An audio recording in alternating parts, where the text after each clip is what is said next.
How does a doctor, initially described as humane, someone even called the angel by patients, become known as the Butcher of Buchenwald? It's a chilling transformation, isn't it? A really stark one. Absolutely. And today we're taking a deep dive into that exact story, the story of Hans Eisele. He was a Nazi doctor, and his journey, well, it goes from this sort of modest background right into committing horrific medical experiments. It's just a profound moral descent. And you've got a whole stack of sources here charting his life, the crimes, and frankly, his pretty surprising post-war fate. Yeah, our mission today is to unpack the key moments, really highlight the shocking details, and try to understand not just what happened, but maybe get a sense of the chilling how behind his shifting identity. And to really get a grip on the horror, maybe we should start near the end, or at least the immediate aftermath. Good idea. So picture this. November 1945, the war's just ended. Hans Eisele is standing trial. At Dachau, of all places. Right, the infamous concentration camp itself turned into a courtroom, in a way. Exactly. And the charges. Abhorrent crimes, inhuman experiments, leading to, quote, hundreds of deaths. And that's where the nickname, the Butcher of Buchenwald, really gets cemented in the record. But how did he even get to that point? We need to rewind, go back to his beginnings. We do. And what's fascinating, or maybe disturbing, is tracing that path. Hans Eisele, born March 13, 1913, in Donaueschingen. Not exactly a privileged start. No, what was his background like? Pretty modest. His father was a church painter. The family, well, they definitely lacked financial security. And remember the hyperinflation in Germany in the 1920s. That hit families like his hard, wiped-out savings. So, definitely not born with a silver spoon. He managed to study medicine, though. He did. Went to Freiburg in 1931, right after grammar school. Actually got married and had 2 kids while he was still studying. Sounds surprisingly normal. An ordinary young man building a life. But then came the turn. Then came the turn. Around 1933, he joins the Nazi Party, the NSDAP. We even have his member number, 3,125,695. And crucially, he also joins the SS. Ah, the SS. Why them? What pulls a seemingly regular guy into not just the party, but the SS, which was already building this reputation as, the elite hardcore element? That's the million-dollar question, isn't it? For some, in those chaotic times, joining groups like the NSDAP and especially the SS, Hitler's paramilitary force running the camps, it looked like a path to stability, maybe advancement. A sense of belonging, maybe? Purpose? Escape from that economic insecurity you mentioned? Could be all of those things. It offered structure in a deeply unstable Germany. So he finishes his studies, becomes a doctor, and by January 1940, he's serving in the Waffen-SS. The combat arm of the SS. Right. Fought on the Western Front initially. But then later in 1940, he gets transferred into the concentration camp system. His first posting, Mauthausen. Okay, Mauthausen. And this is where that first really bizarre contradiction pops up in his story. Exactly. This is the part that makes you stop and think. At Mauthausen, initially, the inmates apparently knew him as a humane doctor. Some even called him the Angel. The Angel? An SS doctor in Mauthausen? How on earth does that happen? Why would prisoners give him that name? It's a core paradox, like you said.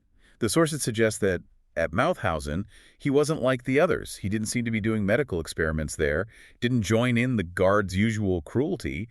He apparently tried to maintain some semblance of being a doctor. So he held on to some part of his medical oath, at least at first. It seems that way. Yeah. Which makes his later actions even more jarring. What flips that switch? Yeah. How do you go from angel in one camp to butcher in the next?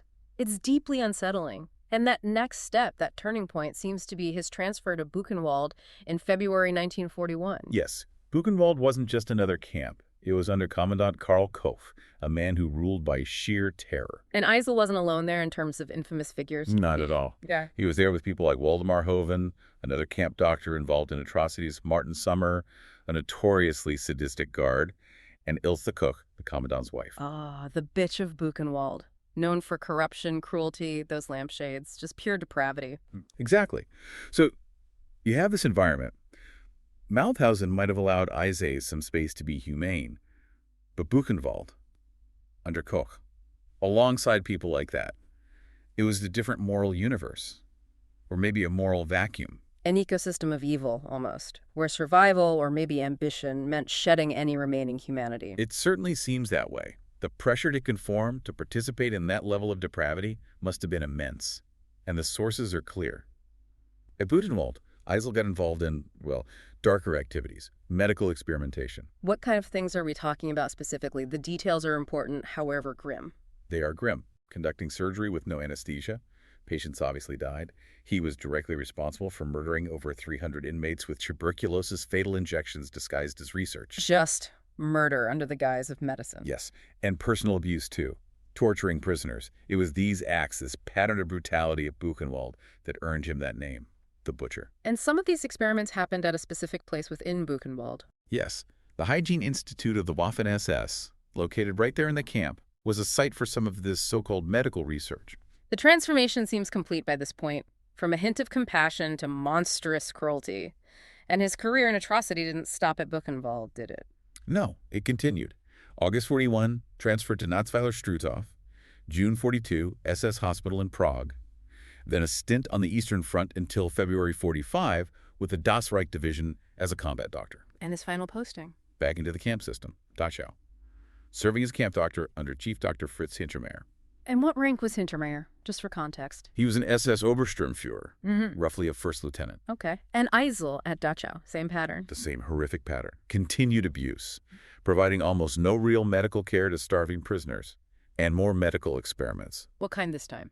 As a researcher for the Luftwaffe, the German Air Force, he used prisoners of war, human guinea pigs, testing the effects of extreme air pressure, extreme temperatures, causing many deaths. Just a consistent escalating path of cruelty right up to the end of the war. Which brings us back to his capture when Dachau was liberated in April 45 by the U.S. Army. He's arrested, charged with war crimes, crimes against humanity. What happens at the trials? It sounds like it wasn't straightforward. Not at all. That's another really complex part of the story. His first trial starts November 15, 1945, at Dachau. He's there with 39 other former Nazi staff. And his defense? Predictable, perhaps. Yeah. He denied everything, claimed he only acted in the best interest and for the benefit of his patients. Which must have flown in the face of survivor testimony. Completely. Former inmates described his cruelty in detail. And interestingly, even some of his former SS colleagues testified against him, confirming the inmates' accounts. So the evidence seems strong. It seems strong enough. He was found guilty specifically for falsifying death certificates and participating in the executions of 3 prisoners. He was sentenced to death. Along with many others in that trial. Yes, 36 others were also sentenced to death. But then, Eisele's sentence was reduced to life imprisonment. Reduced. Wow. The review process often led to reductions back then. Yeah. But hold on, because that wasn't the end of it. He faced another trial. Another one for what? This one was specifically about Buchenwald. It started April 11th, 1947. He was indicted again, along with 22 others from Buchenwald, including Commandant Pister and Ilse Koch. So facing charges specifically for the Butcher of Buchenwald, period. Exactly. Crimes against inmates, those fatal medical experiments, and guess what? Let me guess. Sentenced to death. Sentenced to death again. Okay, so surely this time. But no. Once again, his conviction was later reviewed. It was ruled to be based on questionable evidence. Sure. Military judges actually petitioned to reduce his sentence down to just 10 years. 10 years after 2 death sentences for hundreds of deaths and horrific experiments. Questionable evidence, that sounds convenient. How common was that kind of outcome for major perpetrators? What was going on with post-war justice? It wasn't as uncommon as you might think or hope. The post-war chaos, the sheer number of cases, sometimes inconsistent evidence gathering. It all played a role. Plus the political climate. Absolutely. The Cold War was heating up. West Germany needed to be rebuilt and integrated as an ally against the Soviets. Sometimes that meant, well, quietly reducing sentences, turning a page on denazification perhaps a bit too quickly. It shows how justice, especially on that scale, can get tangled up in politics and practicality. It's messy. Messy is an understatement, and the outcome for Eisele, after all that. After the second sentence reduction, he was actually released from prison on February 26, 1952. Released after less than 7 years, despite everything. And what did he do? Just disappear? Quite the opposite. He went to Munich, opened a medical practice, just resumed his life as a doctor. You're kidding. He went back to being a doctor in Germany. For several years, yes. Operated a normal practice in Munich. It's quite staggering. Did his past ever catch up with him? It did, eventually. In 1958, during the trial of Martin Samara, that sadistic guard from Buchenwald, new allegations about Eisele's crimes came up. Serious ones. Ah, so he was potentially facing German prosecution now. Exactly. And as soon as he learned about this, yeah, he fled. Where did he run to? He escaped to Mahdi in Egypt, lived there under a fake name, Karl de Buch. Egypt. Why Egypt? He apparently found favor with the Egyptian government under President Nasser. He even assisted them in some capacity.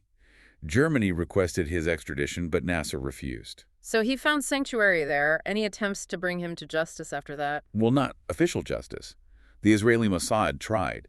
They sent a parcel bomb intended for him. An assassination attempt? Did it work? No. Tragically, the bomb killed the Egyptian courier delivering it, but Eisele himself was unharmed. So, in the end, Hans Eisele, the butcher of Buchenwald, died on May 3, 1967, at his home in Mahdi. The circumstances are listed as unknown. He was buried there, in a small German cemetery. Essentially, he got away with it. wow. So when you lay it all out, what does this story mean for you, the listener? We've followed Hans Eisele's path from that doctor called humane all the way to the butcher. His story, I think, really underscores how systems, how environments can corrupt. It wasn't necessarily innate monstrosity from day one, perhaps, but a descent facilitated by the circumstances of the Third Reich in the camps. It's chilling how quickly that descent happened. And the aftermath. The trials, the reductions, the escape. It's deeply frustrating from a justice perspective. It really is. Eisele's multiple convictions, then the sentence reductions, that comfortable life he briefly had in Munich, and his final escape. It forces you to ask a really tough question. Which is? What does real accountability even look like when you're dealing with evil on this scale? How do societies truly reckon with this kind of legacy, especially when so many perpetrators like Eisele largely escape the full measure of justice for their crimes? It's a question that doesn't have easy answers, and it certainly echoes down through history, doesn't it?